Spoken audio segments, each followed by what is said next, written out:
ஊரில் இருக்க ministers business மேன்லாம் கூட இவ்வளோ ட்ராவல் பண்ண மாட்டாங்க. அவங்களே ஒரு ஷெடியூல் போட்டு தான் ட்ராவல் பண்ணிக்கிட்டு இருக்காங்க, ட்ராவல் பண்ணுறதா இருந்தாலும்.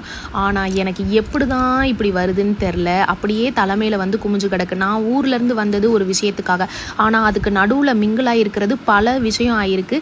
அது பின்னாடி நானுமே ட்ராவல் பண்ணிக்கிட்டு இருக்கேன், வேறு வழி இல்லாமல். சரி, ஆடி முடிஞ்ச ஆவணி வந்தால் டாப்பாக வருவார்னு ஜோசியக்கார் சொல்லியிருக்காரு. அதை நோக்கி நான் பயணிச்சுக்கிட்டு இருக்கேன்.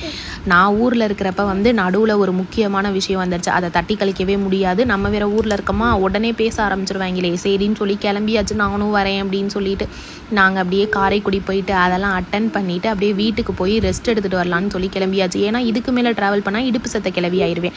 போயிட்டு வீட்டுக்கு பின்னாடி இருக்க தென்னை மரத்தில் தென்னம்லாம் இறக்கி அதை குடிச்சிட்டு அப்படியே அந்த தேங்காயெல்லாம் வந்து சாப்பிட்டுட்டு தான் கிளம்புனோம். இந்த தேங்காயை சாப்பிட்றதுக்கு இது ஸ்பூன் தான் வேணும்னு சொல்லி அடம்பிடிச்சு வாங்கி சாப்பிட்றாங்க. இதுக்கெல்லாம் என்ன பண்ண முடியும்? அப்படியே நம்ம லைஃப் டைம் சேவர் டீயை குடிச்சிட்டு வீட்டுக்கு வந்து சேர்ந்தாச்சு ஒரு வழியாக.